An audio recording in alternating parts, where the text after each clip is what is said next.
BBC Nepali सेवाको साँझ पखबाट शरद केसीको नमस्कार। आज कार्यक्रममा कोरोना भाइरसका कारण थप 67 जनाको मृत्यु, राजनीतिक प्रसङ्गमा नेकपा र जसपामा देखिएको विग्रहको असर केन्द्रमा जस्तै सबैजसो प्रदेशमा कतिपयका नजरमा अराजनीतिक गतिविधिले बढाउँदै निराशा। यसले आशा गरिएका युवा पुस्ताहरूमा पनि एउटा किसिमको सत्ता टिकाउनका लागि अनैतिक पदहरू भ्रष्ट बनाउँदै जाने प्रवृत्ति समाजमा देखिने भयो। सातै प्रदेशमा देखिएको सत्ताको खेलसँग जोडिएका गतिविधिका चर्चा, तर प्रधानमन्त्री विरुद्ध उभिएका नेताको आफ्नै तर्क। मुलुकमा अब प्रतिगमनको विरुद्धमा एउटा जुन सङ्घर्ष चलिरहेछ, यहाँ पनि त्यस किसिमको एलायन्स बनाउन आवश्यक भएकोले हामी त्यसैमा लागेका छौँ। र कोरोना भाइरस विरुद्धको खोप वितरणका लागि निकै कम काम गरिरहेको भनेर आलोचना भइरहँदा G7 देशका नेताहरूको बैठक सुरु। तर सबभन्दा पहिले आजका प्रमुख विश्व समाचार। विनिता दाहालबाट समाचार सुन्नुहोस्। ब्रिटेनका प्रधानमन्त्री बोरिस जोन्सनले विश्वका ठूलो अर्थतन्त्र भएका देशहरूको समूह G7 सम्मेलन औपचारिक रूपमा शुरू गरेका छन्, जुन स्पष्ट रूपमा कोरोना भाइरसको विश्वव्यापी महामारीमा केन्द्रित रहनेछ। व्यक्तिगत रूपमा भेला हुन कति गजब हुन्छ भन्दै उनले नेताहरूले पाठ सिक्न र गल्ती नदोहोर्याउन यो सम्मेलन आवश्यक रहेको पनि बताए। उनले सन् 2008 को आर्थिक संकट पछिको असमान पुनर्स्थापना जस्तै नहोस् भनेर लाग्नुपर्ने पनि बताए। G7 बैठकमा विश्व नेताहरूले 1 अर्ब खोपको मात्रा वितरण गर्न प्रतिबद्धता जनाउने ठानिएको छ। यसैबीच सबैभन्दा ठूलो विश्वव्यापी खोप गठबन्धनका प्रमुख सेथ बर्कलीले विश्वका गरीब राष्ट्रहरूलाई कोरोना भाइरस विरुद्धको खोप दिने बाचा महामारी अन्त्यका लागि पर्याप्त नहुने बताएका छन्। उनले ती खोप पुग्न निकै अबेर हुन सक्ने र त्यसले कोभिडका विभिन्न भेरिएन्ट फैलिन रोक्न नसक्ने पनि बताएका छन्। G7 सम्मेलन हुन लागेका बेला सेथले यस्तो बताएका हुन्। संयुक्त राष्ट्र संघकी मानवाधिकार आयुक्त मिसेल ब्याचेलेटले म्यानमारमा त्यहाँको सेनाले आफ्नो क्षमता बढ़ाएको र त्यसले रक्तपात निम्त्याउन सक्ने भन्दै चेतावनी दिएकी छन्। सेनाले हतियारको विरोध गर्ने समूह र सर्वसाधारणमाथि पनि भारी हतियार प्रयोग गरेको र त्यसले थप रक्तपात निम्त्याउने सम्भावना रहेको बताएकी हुन्।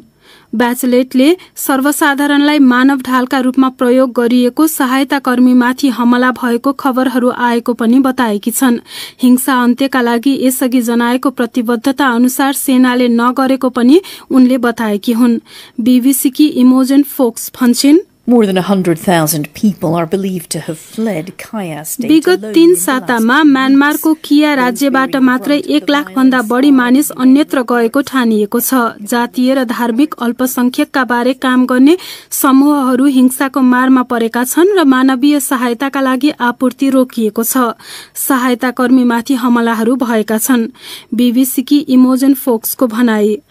भारतको आसाम राज्यका मुख्यमन्त्री हिमन्त विश्व शर्माले मुस्लिमहरूलाई सामाजिक समस्याहरू नियन्त्रण गर्न र गरिबी घटाउन भन्दै उचित रूपमा परिवार नियोजन अपनाउन भनेपछि विपक्षी राजनीतिज्ञहरूले मुख्यमन्त्रीको आलोचना गरेका छन्। मुख्यमन्त्री शर्माले यदि मुस्लिमहरूले जनसंख्या नियन्त्रण गरे जग्गा अतिक्रमण जस्ता समस्याहरू समाधान हुन सक्ने बताएका हुन्। बीबीसीकी इलिट्रा Naismith भन्छिन्, The chief minister's been in office for just a month. मुख्यमन्त्रीले 1 महिना अघि मात्रै पद सम्हालेका हुन्। उनको बीजेपी नेतृत्वको सरकारले गैरकानूनी आप्रवासी र हमलाकारीबाट आसामको जमिन, पहिचान, संस्कृतिको रक्षाका लागि आवश्यक सबै कदम चाल्ने बताएका छन्। तर विपक्षी नेताहरूले सरकारले हिन्दूवादी स्वार्थ अघि राखेको आरोप लगाएका छन्। बीबीसी संवाददाताको भनाई। संयुक्त राष्ट्र संघले इथियोपियाको युद्धका कारण तहस नहस भएको टिग्रे क्षेत्रमा रहेका करिब 30,000 कुपोषित बालबालिका मृत्युको खतरामा रहेको जनाएको छ। बालबालिका सम्बन्धी निकाय युनिसेफका प्रवक्ता जेम्स एल्डरले उक्त क्षेत्रमा थप मानवीय सहायता पुग्न दिन अपील पनि गरेका छन्। इथियोपियाले भने भोकमरी रहेको भन्ने संयुक्त राष्ट्र संघको भनाई गलत रहेको र सरकारले खाद्यान्न सहायता ती क्षेत्रमा पुर्याइरहेको जनाएको छ। र टोकियो ओलिम्पिक्सका प्रमुखले G7 देशका नेताहरूलाई ओलिम्पिक्स खेल योजना अनुसार नै अघि बढाउने बारे समर्थन गर्न प्रस्ताव गरेका छन्। आयोजक समितिका अध्यक्ष सीको हासिमोतोले यदि नेताहरूले जुलाईमा हुने ओलिम्पिक्समा समर्थन जनाए आफूहरू उनीहरूप्रति आभारी हुने बताएका हुन्। यो बीबीसी नेपाली सेवा हो।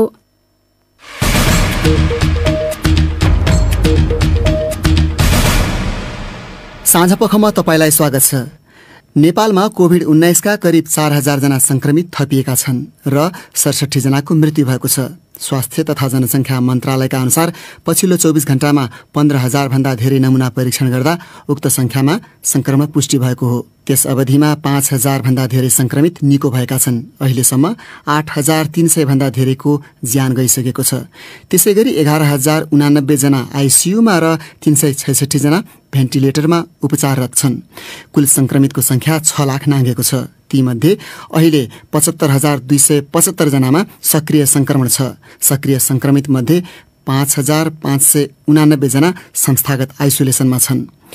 दिनहुँ नागरिकको ज्यान लिइरहेको महामारीको यो संक्षिप्त चर्चापछि बढ्दो राजनीतिक अस्थिरता र त्यससँगै मौलाउँदै गएको कतिपयले भन्ने गरेको विकृतिका बारे। सभामुख अग्निप्रसाद सापकोटाले सरकार र प्रधानमन्त्री केपी शर्मा ओली विरुद्ध उभिएका नेता र पार्टीका प्रमुखसँग जारी राजनीतिक अस्थिरताबारे संयुक्त छलफल गरेका छन्। नेपाली कांग्रेसका सभापति शेरबहादुर देउवा र माओवादी केन्द्रका अध्यक्ष प्रचण्ड अनि कार्यवाहीमा परेका एमाले नेता माधव कुमार नेपाल लगायत सहभागी थिए।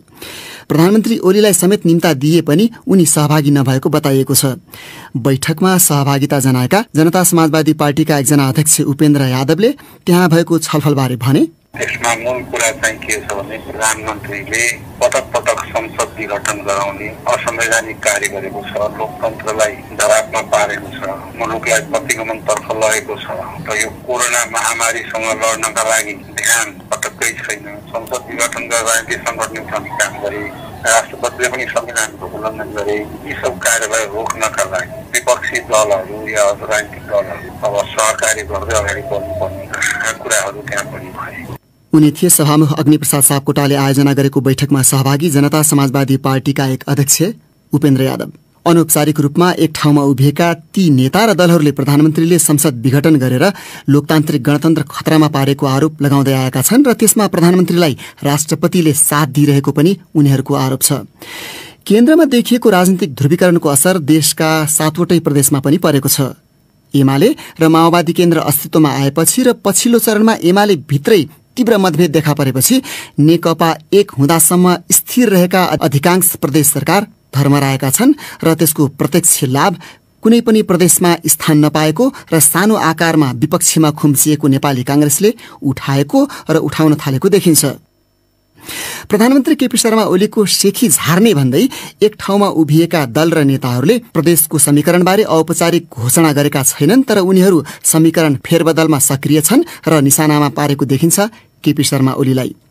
मन्त्रालय फुटाइएका छन्, मन्त्री थपिएका छन्। कतिपयका नजरमा राजनीतिक मूल्य र मान्यताको खिल्ली उडाउने खालका त्यस्ता गतिविधि सामान्य प्रक्रिया जस्तै स्वीकार्य बन्न थालेको देखिन्छ। सरकार फेर्ने र जोगाउने क्रममा ती सबै अवस्था देखा परेको हो। आज हामीले खास गरी एमाले र माओवादीको सम्बन्ध विच्छेद र एमाले भित्रैको विवादसँगै देखिन थालेका कतिपयका शब्दमा अराजनीतिक लगायतका गतिविधिबारे 7वटै प्रदेशबाट प्राप्त रिपोर्ट प्रस्तुत गर्नेछौं। सबभन्दा सुरुमा लागौं गण्डकी प्रदेश, जहाँ विपक्षीहरूको तर्फबाट मुख्यमन्त्रीमा नेपाली कांग्रेसका कृष्णचन्द्र नेपाली पोखरेलले दाबी प्रस्तुत गरेका छन्। पोखराबाट हाम्रा संवाददाता नारायण कार्की भन्छन्, नेपाली कांग्रेस, नेकपा माओवादी केन्द्र, जनता समाजवादी पार्टी र राष्ट्रिय जनमोर्चाका प्रदेश सभा सदस्यबाट मात्र आवश्यक बहुमत नपुगेपछि स्वतन्त्र प्रदेश सभा सदस्य राजीव गुरुङ, दीपक मनाङ्गे बहुमतका लागि निर्णायक बनेका छन्। राष्ट्रिय राजनीतिको प्रत्यक्ष प्रभाव गण्डकी प्रदेशमा परि माओवादी केन्द्र सरकारबाट अलगिएपछि सत्ता जोगाउने प्रयास स्वरूप मन्त्रालय फुटाएर गुरुङलाई मन्त्रीमण्डलमा समावेश गरिएको थियो। विगतमा आफ्नो छवि धुमिल भएका हुने गुरुङ प्रदेश सभा विघटन हुन नदिन प्रतिपक्षी दललाई साथ दिएको भन्दै सरकार बनाउने साँचो आफ्नो हातमा लिने अवस्थामा पुगेका छन्। राजनीतिक विश्लेषक विश्व सिग्देल अहिलेको राजनीतिक घटनाक्रमलाई दुर्भाग्यपूर्ण भनी टिप्पणी गर्छन्। अब नितान्त मूल्यको राजनीति गर्ने, संघर्षको राजनीति गर्ने, त्यागको राजनीति गर्ने, बलिदानको राजनीति गर्ने मानिसहरूबाट, कार्यकर्ताहरूबाट धेरै टाढा गइरहेको देखिन्छ र यो प्रवृत्तिबाट सत्तापक्ष मात्रै होइन प्रतिपक्षी दलहरू पनि अछुतो रहेको मैले देखिनँ। गण्डकी प्रदेशकै सन्दर्भमा पनि त्यस्ता प्रवृत्तिहरूको हातमा प्रदेशको राजनीतिको चाबी पुगेको छ र त्यस्ता मान्छेहरूको हातमा पुग्नु भनेको दुर्भाग्यपूर्ण कुरा हो। यो प्रदेशको मात्रै होइन, देशभित्रै यस्ता प्रवृत्तिहरू हावी भएको देखिन्छ। दुई विपरीत राजनीतिक ध्रुवमा रहेका नेपाली कांग्रेस र राष्ट्रिय जनमोर्चा सत्ताका लागि एउटै राजनीतिक मोर्चामा उभिएका मात्र होइनन्, सरकार ढाल्न र बनाउनका लागि पार्टीको व्हिप उल्लङ्घन गरेको भनी प्रदेश सभा सदस्य कृष्ण थापालाई जनमोर्चाले दोस्रो पटक कारबाही गरेर नयाँ सरकारका लागि ढाल बनेको भनी राजनीतिक क्षेत्रमा टिप्पणी गरिएको छ। प्रदेश सरकारहरू गठन भएपछि विश्वासको मत लिन विफल भई सरकार ढलेको यो नै मुलुकको पहिलो घटना हो। नारायण कार्की, बीबीसी, पोखरा। सत्ताच्युत भएका गण्डकीका मुख्यमन्त्री पृथ्वी सुब्बा गुरुङ प्रधानमन्त्री ओली निकट हुन्। ओलीकै विश्वासपात्र शंकर पोखरेल लुम्बिनी प्रदेशका मुख्यमन्त्री छन्, तर त्यहाँ पनि उनलाई सत्ता जोगाउन हम्मे परिरहेको छ भन्छन् बुटवलबाट हाम्रा संवाददाता माधव नेपाल। लुम्बिनी प्रदेश सभाको बैठकमा आज सम्बोधन गर्न पुगेका मुख्यमन्त्री शंकर पोखरेलले भने, हाम्रो प्रदेशभित्र अस्वस्थ राजनीतिको प्रवेश भयो, यस्तो हुनु भनेको हामी नै सही राजनीतिक संस्कार निर्माण गर्न सक्षम रहेनछौं भन्ने हो। उनले यति भनिसकेपछि फेरि विपक्षी सांसदहरूलाई चुनौती दिँदै थपे, राजनीतिक रूपमा बहुमत गुम्यो भने स्वाभाविक रूपमा म 1 मिनेट पनि सत्तामा रहन हुँदैन भन्ने लाग्छ मलाई। 2074 साल फाल्गुन 3 गतेदेखि लुम्बिनी प्रदेशको सरकार चलाएका मुख्यमन्त्री पोखरेल माओवादी केन्द्रको समर्थन पाउँदासम्म खासै विवादमा आएनन्, तर जब वैशाख 6 गते उनी विरुद्ध अविश्वासको प्रस्ताव दर्ता भयो त्यसपछि भने उनी एकपछि अर्को विवादमा आइरहेका छन् र ती सबै विवादको केन्द्रबिन्दुमा भने उनको मुख्यमन्त्री पद नै जोडिएको छ।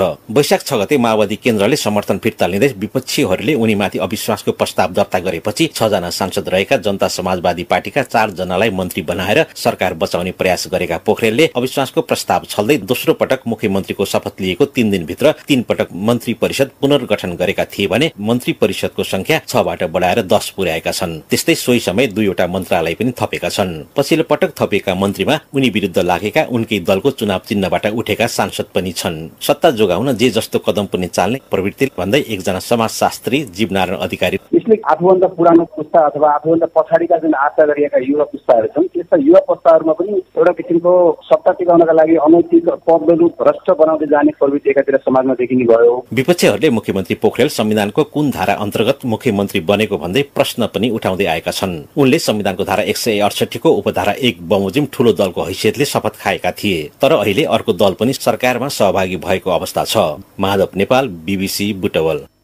एमालेकै मुख्यमन्त्री रहेको अर्को प्रदेश नम्बर 1 हो। त्यस सम्बन्धमा विराटनगरबाट विक्रम निरौला भन्छन्, सत्ता टिकाउन कतिपय प्रदेशहरूमा मन्त्रालय नै फुटाइए पनि प्रदेश 1 मा त्यसो भएको छैन। यो प्रदेशमा मुख्यमन्त्री तथा मन्त्री परिषदको कार्यालय सहित 7 वटा मन्त्रालय कायम छन्, तर सत्ता जोगाउन सहयोग गरे बापत अन्य पार्टीबाट आएका र गुट परिवर्तन गरेकालाई मन्त्री पद कतिपयका शब्दमा उपहार दिइएको छ। पछिल्लो पटक मन्त्री बन्ने अवसर पाउनेमा यसअघि मुख्यमन्त्री शेरधन राई विरुद्धको अविश्वासको प्रस्तावमा हस्ताक्षर गर्ने सांसद त्रय टङ्क आङबुहाङ, उषाकाला राई र कला गले हुन्। पुसको दोस्रो साता मुख्यमन्त्री राई विरुद्ध अविश्वासको प्रस्ताव दर्ता भएको थियो। तत्कालीन नेकपा संसदीय दलका उपनेता समेत रहेका आङबुहाङले मुख्यमन्त्री राईलाई संसदीय दलको नेताबाट समेत हटाएका थिए। उक्त समूहले भीम आचार्यलाई संसदीय दलको नेता चुन्दै मुख्यमन्त्रीमा प्रस्ताव गरेको थियो, तर पछि सर्वोच्चको फैसलाले साबिक एमाले र माओवादी केन्द्र अस्तित्वमा आएपछि मुख्यमन्त्री राई विरुद्धको अविश्वासको प्रस्ताव फिर्ता गरियो। त्यसपछि एमाले रोजेका पूर्व माओवादी आङबुहाङलाई मुख्यमन्त्री शेरधन राईले आर्थिक मामिला तथा योजना मन्त्री बनाए। लगत्तै माओवादी केन्द्रले उनलाई सांसदबाट निष्कासन गर्यो। सांसद पद गुमेपछि उनलाई गैर सांसद पनि मन्त्री बन्न पाउने धारा अनुसार फेरि शपथ ग्रहण गराइयो। अविश्वासको प्रस्तावमा गरेको हस्ताक्षर फिर्ता लिए लगत्तै उषाकाला राई सामाजिक विकास मन्त्री र कला गले भूमि व्यवस्था, कृषि तथा सहकारी राज्य मन्त्री नियुक्त गरिए। गुट परिवर्तन गरेकै कारण भूमि व्यवस्था, कृषि तथा सहकारी राज्य मन्त्री रामबहादुर मगरको मन्त्रीमा बढुवा भएको बताइएको छ। उषाकला राई हालै संघीय सरकारमा स्वास्थ्य मन्त्री बनाइएका शेरबहादुर तामाङकी पत्नी हुन्। यसअघि उनीहरू माधव नेपाल पक्षमा थिए। प्रदेश 1 मा केही समय स्थगित जस्तो देखिएको सत्ता परिवर्तनको खेल पुनः सुरु हुन सक्ने आकलन गरिएको छ। हालै प्रदेश सरकारले ल्याएका नीति तथा कार्यक्रम र यसै साथ ल्याइने वार्षिक बजेट पारित गर्ने समय नजिकिँदै गर्दा सत्ता जोगाउन र भागबण्डा मिलाउन मन्त्रालय विभाजन गर्ने अन्य प्रदेशको रोग यस प्रदेशमा पनि नसर्ला भन्ने अवस्था छैन। हाल प्रदेश 1 मा एमालेको एकल बहुमतको सरकार छ। विक्रम निरौला, बीबीसी, विराटनगर। सत्ताको खेचातानीमा अप्रिय गतिविधि तुलनात्मक रूपमा कम भएको वा नभएको देखिएको छ। बागमती प्रदेशमा एमालेकै मुख्यमन्त्री रहेको बागमती प्रदेशको गतिविधिबारे नारायणगढबाट ईश्वर जोशी। सत्ता समीकरणको विषयलाई लिएर प्रदेश सरकारमा चरम विवाद चलिरहेको बेला बागमती प्रदेशमा खासै विवाद देखिएको छैन। सरकार सञ्चालनको लागि पार्टीहरूमा देखिएको विवादका कारण गैर सांसदहरूलाई मन्त्री बनाउने, सरकारमा लाने जुन प्रवृत्ति मलाउँदै गएको छ, तर बागमती प्रदेशमा गैर सांसदहरूलाई सरकारमा प्रवेश गराएको देखिँदैन। सरकार सञ्चालनको विषयमा केही विवाद रहिआए पनि बागमती प्रदेशमा नेकपा एमालेको बहुमतको सरकार रहेको कारण अन्य प्रदेशमा जस्तो विवाद छैन। बागमती प्रदेशका मुख्यमन्त्री डोरमणि पौडेल विरुद्ध अविश्वासको प्रस्ताव दर्ता नभएको भने होइन। नेकपाले अविश्वासको प्रस्ताव दर्ता गराएका थिए। पार्टी छुट्टिएपछि अविश्वासको प्रस्ताव फिर्ता भएको सांसद विजय सुवेदीले बताए। बागमती प्रदेश सरकारका नेकपा माओवादीका 2 र माधव नेपाल पक्षका 1 मन्त्रीले राजीनामा दिएपछि मुख्यमन्त्री डोरमणि पौडेलले आफ्नो पक्षका 3 जनालाई मन्त्री बनाएका थिए। उनी थिए नारायणगढ स्थित हाम्रा संवाददाता ईश्वर जोशी। अरू प्रदेशमा नेकपाको बहुमत रहे जस्तै प्रदेश 2 मा तराई केन्द्रित दलहरूको बहुमत थियो।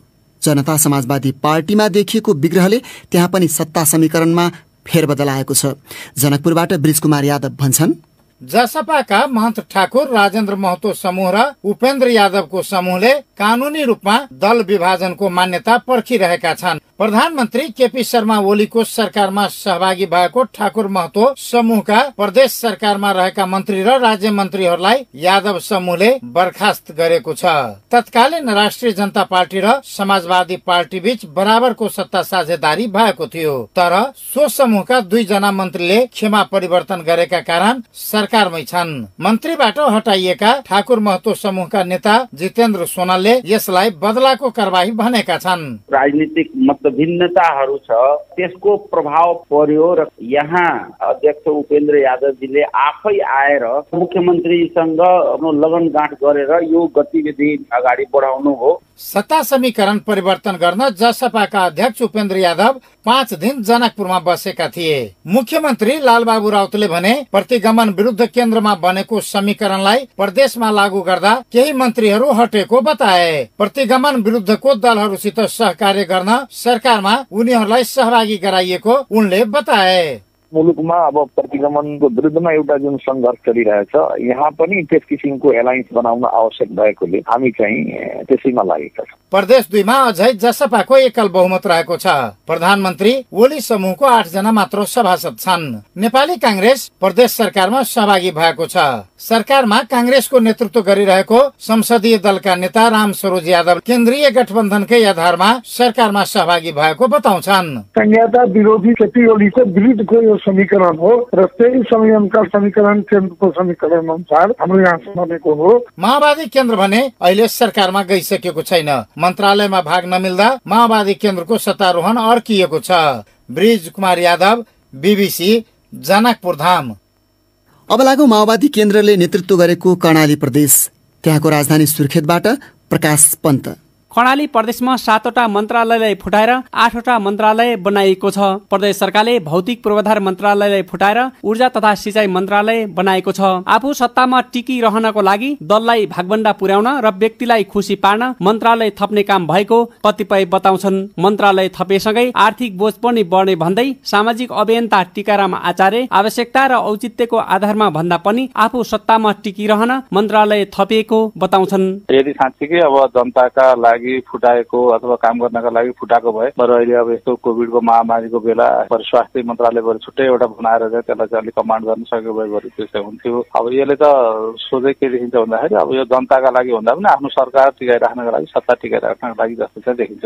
नेकपा अलग भएसँगै कर्णाली प्रदेशमा सरकार परिवर्तन गर्ने र सत्तामा टिकिरहने खेल सुरु भएको छ। एमाले सरकारबाट बाहिरिएपछि संकटमा परेको मुख्यमन्त्री महेन्द्र बहादुर शाही नेतृत्वको सरकार कांग्रेस र एमालेकै माधव नेपाल पक्षधर सांसदको बलमा जोगिएको छ। तर थोरै मन्त्री भए पुग्ने ठाउँमा 8 जना मन्त्री बनाउनु उपयुक्त नहुने धारणा मध्यपश्चिम विश्वविद्यालयकी उप प्राध्यापक कमला तिवारी व्यक्त गर्छिन्। मन्त्रालय थप्नुभन्दा चाहिँ विकासकै कामहरू थप्दाखेरि राम्रो हुन्थ्यो। त्यसले चाहिँ सकारात्मक प्रभाव पर्थ्यो जनता प्रति भने जनताहरू पनि सेवा सुविधाबाट वञ्चित हुन पर्थेन। कतिपय भने आवश्यकता र औचित्यको आधारमा भन्दा पनि एमालेमा देखिएको फुट र भर्खरै सरकारमा सहभागी नेपाली कांग्रेसको गुट मिलाउन कर्णाली प्रदेशमा मन्त्रालय फुटाइएको दावी गर्छन्। प्रकाश पन्त, BBC सुर्खेत। कर्णालीमा जस्तै सुदूरपश्चिम प्रदेशमा पनि एमाले भित्रको विवादको लाभ माओवादी केन्द्रले उठाएको छ। थप चर्चा गर्दैछन् धनगढीबाट उम्मेद बागचन्द। सरकार बचाउने र फुटाउने खेलको प्रभावको प्रतिफल 2 जना प्रदेशका मन्त्रीले राजीनामा दिए। कतिपयले भनेका छन् एउटा समूह सरकार बचाइ राख्ने खेलमा जुट्यो, अर्को समूह सरकार फुटाउने खेलमा लाग्यो। नेता कार्यकर्ताको चित्त बुझाउन मात्र लाग्यो। 9वटा जिल्ला रहेको सुदूरपश्चिम प्रदेशमा 7वटा मन्त्रालय र 4 जना राज्य मन्त्री सहित थपेर 11 सदस्यीय मन्त्रीमण्डल बनाउनु पनि सरकार बचाइ राख्ने र आफ्नो गुटबाट बाहिर जानबाट रोक्ने एउटा हदगण्डा नै हो। एकजना नागरिक अगुवा पद्मा गुरुङ। सुदूरपश्चिम प्रदेश सरकारले आफूलाई टिकाइराख्नको लागि विभिन्न हदगण्डाहरू अपनाइरहेको छ। आफू अनुसारको मन्त्रीहरू परिवर्तन गर्ने, कार्यक्रमहरू पनि आफू अनुसार ल्याउने, स्थानीय निकायले लिएको बजेट अझै निम्न स्तरको प्लानहरू गर्ने, कार्यकर्ता बचाउनको लागि मात्र अगाडि बढेको चाहिँ देखिन्छ। अर्का नागरिक अगुवा वीरबहादुर जेठारा। सोच्नुपर्ने के हो भने लोक कल्याणकारी राज्यको सबभन्दा अहम कार्य भनेको जनता बचाउने कर्म हो। महामारीमा जनताप्रति उत्तरदायित्व वहन गर्ने कुरा, जनतालाई बचाउने कुरा, जनताको बारेमा राइट टु लाइफलाई सुरक्षित गर्ने कुराहरूमा पनि यो उत्तरदायित्व वहन गर्ने कुराहरूमा उद्वेलित वास्तवमा सरकार देखिएन। अन्य प्रदेश सरकारका बलिया भनेका मुख्यमन्त्रीहरू यति बेला अप्ठ्यारोमा परिरहँदा सबैभन्दा कमजोर भनेका सुदूरपश्चिम प्रदेश सरकारका मुख्यमन्त्री त्रिलोचन भट्टलाई भने नेकपा एमालेको फुटले फाइदा पुगेको छ। उम्मेद बागचन्द, BBC धनगढी। अब पनि तपाईकै प्रतिक्रिया र टिप्पणी साथीहरू रमा पराजुली र विनिता दाहालबाट। सामाजिक सञ्जाल फेसबुक र ट्विटरमा आज हामीले सोधेको प्रश्न थियो, अमेरिका, ब्रिटेन, जर्मनी लगायतका धनी मुलुकहरूले गरीब मुलुकहरूलाई खोप उपलब्ध गराउने घोषणा गरेका छन्। नेपालमा सकेसम्म धेरै खोप आयात गर्न नेपालले कस्तो पहल गर्नु ठिक होला? प्राप्त जवाफमध्ये केहीलाई हामी यहाँ प्रस्तुत गर्दैछौ। राजेन्द्र सुब्बा लेख्छन्, राजनीतिक खिचातानी छाड्ने, राज्यको सम्पूर्ण सामर्थ्य, संयन्त्र र स्रोत खोप आयात गर्नेमा केन्द्रित गर्नुपर्छ। ज्यान रहे विकास र समृद्धिको काम पछि गर्दा भइहाल्छ। सुस्ताएर बसेका कूटनीतिक नियोगहरूलाई खोप आयात गर्ने पहलका लागि सक्रिय बनाउनुपर्छ। दिपेन्द्र लामिछानेको धारणा छ, सरकारले कोरोना भाइरसको खोप ल्याउन ढिलै भए पनि कूटनीतिक पहल शुरू गर्नु सकारात्मक कुरा हो। जतिसक्दो नेपाल सरकारले अनुदानको खोपको प्रतीक्षा गर्नुभन्दा पनि खरिद गरेर ल्याउन तत्कालै प्रक्रिया अगाडि बढाउनु पर्छ र नेपाली जनताहरूलाई खोप लगाई सामान्य अवस्थामा फर्काउनु मुख्य आवश्यकता हो। रञ्जिता शर्मा लेख्छिन्, अनुदानमा मगाउनु भन्दा आफैले समयमा किनेर खोप सबैलाई लगाउनु पर्छ। आफैले खोप किनेपछि दाताले कहिले देलान् भनेर कुर्नु पनि पर्दैन। लीलाधर ओली लेख्छन्, कोरोना भाइरसका कारण जनताहरू समस्यामा परेका बेला दलहरूबीच देखिएको विवाद कति सुहाएन। जनता कोरोना महामारीको समस्यामा पर्ने, तर दलहरू सत्ताको खेलमा लाग्दा जनता आजित भइसके। त्यसैले सरकारले अब समस्या समाधानका लागि सबै दलहरूसँग पहल गर्ने र अन्य दलहरूले पनि अहिलेको प्राथमिकता सत्ता भन्दा पनि कोरोना भाइरस नियन्त्रण हो भनेर लाग्नुपर्छ, नत्र भने तेस्रो चरणको संक्रमण देखा नपर्ला भन्न सकिँदैन। अनि हरि जोशीले लेखेका छन्, सरकारले कूटनीतिक पहल गर्नुपर्ने हो। गरीब राष्ट्रले पाउने सुविधाको लागि अन्तर्राष्ट्रिय मञ्चमा आफ्नो उपस्थिति देखाउने हो, तर सरकारलाई त सत्ता टिकाउन बाहेक जनताको जीव ज्यान जोगाउन कहाँ फुर्सद छ र। अब एउटा अन्तर्राष्ट्रिय विषय, कोरोना भाइरस विरुद्धको खोप वितरणका लागि निकै कम काम गरिरहेको भनेर आलोचना भइरहँदा G7 देशका नेताहरूको बैठक सुरु भएको छ। यसबीच सबैभन्दा ठूलो विश्वव्यापी खोप गठबन्धनका प्रमुख सेथ बटलेले गरीब देशहरूलाई दिइएको खोप महामारी अन्त्यका लागि पर्याप्त नहुने बताएका छन्। BBCका विवरणहरूमा आधारित रिपोर्ट विनिता दाहालबाट। विश्वका ठूला अर्थतन्त्र भएका देशहरूको समूह G7 का नेताहरू कोरोना भाइरसको विश्वव्यापी महामारी यता पहिलो पटक आम्ने सामने भएर बैठकमा सहभागी हुँदैछन्। खोप वितरणका लागि धनी देशहरूको भूमिका एकदमै कम भइरहेको भनेर आलोचना हुँदा उनीहरू ब्रिटेनमा G7 बैठकमा भेट्न लागेका हुन्। विश्वव्यापी खोप गठबन्धनका प्रमुख सेथ बर्कलीले गरीब मुलुकमा खोप पुग्दासम्म त्यसले कोभिडका नयाँ भेरिएन्टहरूको फैलावट रोक्न नसक्ने अवस्था आउने बताएका हुन्। 1 अर्ब खोपको मात्रा दिने बारे G7 देशका नेताहरूले प्रतिबद्धता जनाउने ठानिएका बेला बर्कलीले त्यो भन्दा बढ़ी मात्रामा प्रतिबद्धता जनाउन पनि आह्वान गरेका छन्। इंग्ल्याण्डको दक्षिण पश्चिम कर्नवाल स्थित रिजोर्टमा हुने सम्मेलनमा 7 राष्ट्रका नेताहरूले कोरोना भाइरस विरूद्धको खोप बाहेक जलवायु परिवर्तन र व्यापार लगायतका विषयमा छलफल गर्नेछन्। यूकेले अर्को वर्षभित्र कम्तीमा 10 करोड़ अतिरिक्त खोप दिने घोषणा गरेको छ।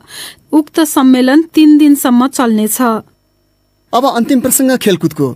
नेपाली राष्ट्रिय टोलीले अहिले केही बेरपछि पौने 10 बजे अन्तर्राष्ट्रिय फुटबलको एउटा शक्तिशाली देश अस्ट्रेलियासँग खेलेर विश्वकप छनौट 2022 बीट मार्दैछ।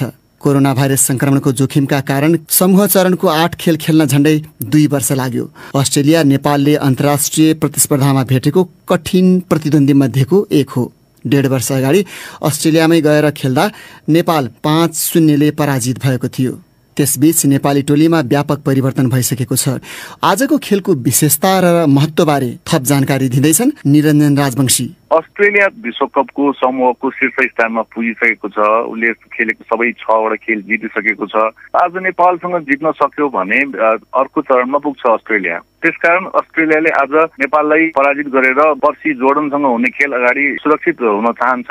नेपालको लागि चाहिँ यो किन महत्त्वपूर्ण छ भन्दाखेरि अस्ट्रेलिया जस्तो टिमसँग खेल्नु नै नेपाल जस्तो राष्ट्रको लागि ठूलो प्रतिष्ठाको विषय हो। यस्ता खेलहरू खेल्ने विश्वकप जस्तो ठूलो प्रतियोगिता नै कुर्नुपर्छ नेपालले। त्यसले गर्दा आजको खेल खेल्ने नेपाली राष्ट्रिय टोलीका खेलाडीहरूले आजको खेललाई इन्जोय गरेर खेल्छ। अस्ट्रेलिया जस्तो टिमसँग खेलेर धेरै कुराहरू सिक्ने महसुस गर्ने मौका चाहिँ नेपाली खेलाडीहरूले पाउँछन्। त्यो नै खेल नेपाली राष्ट्रिय टोलीको चाहिँ विशेषता हुन जान्छ। अनि नेपाली फुटबल टोलीमा एउटा दबाब त हो, किनभने पहिले खेलिसकेका छ। 5 गोल खाएर आफूले 0 गोलमा चित्त बुझाउनु परेको थियो। त्यो परिणामलाई पनि अब सुधार्नु पर्ने चुनौती त नेपाली टोली सामु छ नि। नेपालले आजको खेलमा गुमाउनु पर्ने केही पनि छैन। पहिलो लेगमा 5 गोलले हारिसकेको छ। त्यो भन्दा ठूलो अन्तरमा पराजय नहोस् भन्ने नै नेपाली राष्ट्रिय टोलीको चाहना हुन्छ। जुन अहिले नयाँ प्रशिक्षक हुनुहुन्छ अब्दुल्ला अल्मुताइरी, उहाँले रक्षात्मक मात्र नखेल्ने आक्रमण पनि गर्ने भन्ने नीति अपनाउनु भएको छ। केही गुमाउनु नपर्ने हुनाले चाहिँ त्यो नीति काम गर्न सक्छ। र आजको खेलमा प्रशिक्षकले नयाँ युवा खेलाडीहरूलाई पनि मौका दिने भन्नुभएको छ। त्यो भयो भने नेपाली खेलाडीले सिक्ने मौका त पाउँछ, तर धेरै गोल खाने सम्भावना पनि त्यति नै रहन जान्छ। त्यसले गर्दाखेरि यो ठूलो अन्तर जुन छ वरियतामा अस्ट्रेलिया जम्मा 41औं स्थानमा मात्र हो भने नेपाल 171औं स्थान भनेको 130 स्थानको फरक छ। निकै ठूलो टोलीसँग खेलेर हुनाले नेपालको लागि फाइदा पनि छ र जोखिम पनि त्यति नै देख्छु म। अब अन्त्यमा निरञ्जनजी 8वटै खेल खेलेर आजबाट विश्वकप यात्रा नेपालको टुङ्गिँदैछ। समग्रमा यो छनौट यात्रा चाहिँ कस्तो रह्यो नेपालको निम्ति? समग्रमा चाहिँ 5वटा राष्ट्रमध्ये नेपाल नै सबैभन्दा कमजोर थियो वरियतामा। चाइनिज ताइपे भन्दा पनि नेपाल कमजोर अवस्थामा थियो।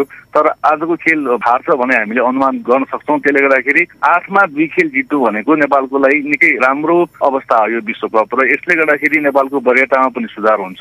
अर्को सबैभन्दा राम्रो पक्ष नेपालले सेप्टेम्बरमा 7 च्याम्पियनशिप खेल्दैछ र नयाँ प्रशिक्षकले थुप्रै खेलाडीहरूलाई प्रयोग गर्न सकेको छ यो खेलबाट। त्यसले गर्दाखेरि हरेक हिसाबमा चाहिँ यो विश्वकप छनौट नेपाली राष्ट्रिय फुटबल टोलीको लागि चाहिँ उपलब्धिमूलक बनेको छ। उनी थिए निरञ्जन राजवंशी।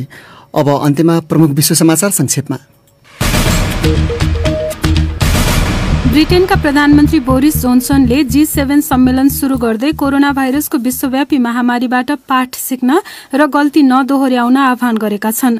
संयुक्त राष्ट्र संघले म्यानमारमा त्यहाँको सेनाले सुरक्षा फौजको क्षमता बढाएको भन्दै त्यसले रक्तपात निम्ति आउन सक्ने चेतावनी दिएको छ। पाकिस्तानका क्षेत्रीय राजनीतिज्ञहरूले कोरोना भाइरस विरूद्धको खोप लगाउन अस्वीकार गर्ने मानिसहरूको तलब रोकिदिने वा मोबाइल फोन बन्द गरिदिने चेतावनी दिएका छन्। भारतको आसाममा मुख्यमन्त्रीले मुस्लिमहरूलाई सामाजिक समस्याहरू नियन्त्रण गर्न भन्दै उचित रूपमा परिवार नियोजन अपनाउन भनेपछि विपक्षी राजनीतिज्ञहरूले उनको आलोचना गरेका छन् र संयुक्त राष्ट्रसंघले इथियोपियाको टिग्रे क्षेत्रमा रहेका करिब 30,000 कुपोषित बालबालिका मृत्युको खतरामा रहेको जनाएको छ।